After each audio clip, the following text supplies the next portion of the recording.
Greetings, you skittering surveyors. I hope you're doing well. My name is Graham, and welcome to the Crack-A-Pack here on LRRMTG. Today we are opening a pack of Dominaria, but not just any pack of Dominaria.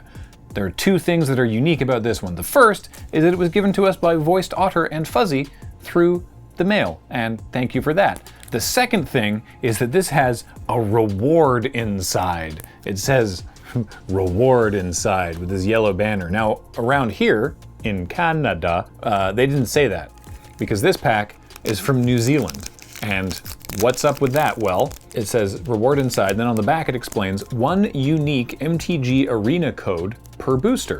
Download MTG Arena and redeem at mtgarena.com to unlock a Dominaria booster or gold and a Dominaria card. Code expires May 1st, 2020, so no one worry about that.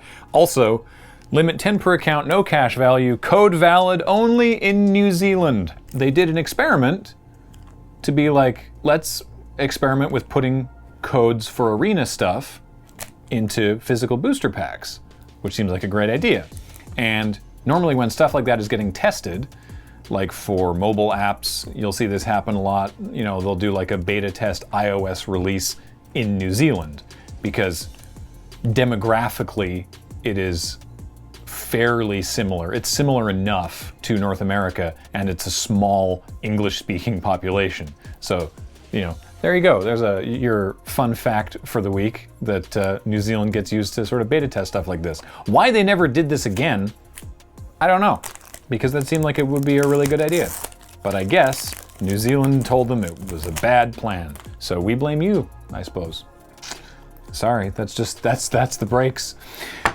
Arcane Flight is first. This print quality is not good. These were made in the USA and shipped to New Zealand, and it's the finish on the card is very matte. All right, anyway, it's Arcane Flight. It's a single blue mana for a creature enchantment, and the enchanted creature gets +1/+1 in flying. And in this format, sometimes you actually really got people with that one, but otherwise, yeah. Warlord's Fury is a single red mana for a sorcery. Creatures you control gain first strike until end of turn. Draw a card. I don't remember the rest of the deck, but I know there was some deck that wanted single mana cantrips like this. I guess it was just, this was just for the Wizards deck, the blue-green Wizards deck, because if you had Adelies and other wizards that cared about casting spells, then this just sort of churned through your deck, which was a thing you wanted to do. Knight of Nubenalia, or as we call it, the Blade of Nubenalia, because it is a 3/1 for 1 and a white.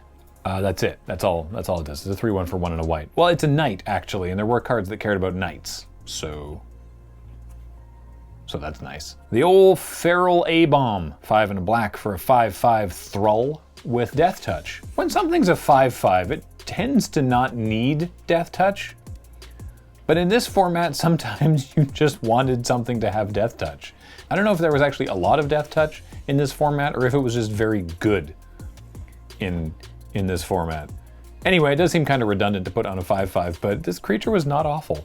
Corrosive Ooze is 1 and a green for a 2/2 Ooze, and whenever Corrosive Ooze blocks or becomes blocked by an equipped creature, destroy all equipment attached to that creature at the end of combat, which is what I thought Rust Monster would do in AFR. So what I've done now is I've laid these cards out as I pull them off, and then I get to Corrosive Ooze and I moved it, and now the next card down is upside down and backwards, and that's true for the next several cards. That's very strange. Okay. Skittering Surveyor. Hey look, it's the thing I called you at the start of the show. Skittering Surveyor is great. 3 mana for a 1/2 artifact creature construct. When it enters the battlefield, you may search your library for a basic land, reveal it, put it into your hand, then shuffle your library. Yay! Yeah, you needed to fix sometimes in this format. Powerful spells, sometimes tricky to cast. Next one that I'm flipping up. Even Sentry is a 3/2 flying bird soldier for 3 and a white. You're not going to be blown away by the unbridled power of Aven Sentry, but sometimes you just got to hit people in the air. Sometimes you just hit people in the air. Next is Cabal Evangel. All hail Demon Lord Belzenlock. 1 and a black for a 2/2 human cleric that can block. Cloud Reader Sphinx. Oh yeah, love a good Cloud Reader Sphinx. 4 and a blue for a 3/4 flying Sphinx, and when it enters the battlefield, scry 2. blocks that Aven Sentry handily for only 1 more mana, and you get the Scry too. Nice. And our last common, because that's when it flips back to normal cards, is Navigator's Compass. So it's a 1 mana artifact. When it enters the battlefield, you gain 3 life, and then you tap it until end of turn, target land that you control becomes the basic land type of your choice in addition to its other types. If you desperately needed to fix mana and didn't mind running cards that don't do anything in your deck, Navigator's Compass was bad. But I saw people running like 3 of them sometimes, and that was worse. That was much worse, actually. I think 1 Navigator's Compass is a bad idea. 3 is you're actively hurting your deck. All right, into the uncommons. Memorial to Unity. It's a land. It enters tapped. You can tap it for a green. And for 2 and green and tap it and sacrifice it, look at the top 5 cards of your library. You may reveal a creature card from among them, put it into your hand, and put the rest on the bottom of your library in a random order. Generally speaking, these memorials were good. I think I preferred the black one the best because it got stuff back out of your graveyard, and so this format you could afford to cast big, scary, powerful things, and then if they died, you can get it back later. But Memorial to Unity was all right. Sometimes you just need to draw a card.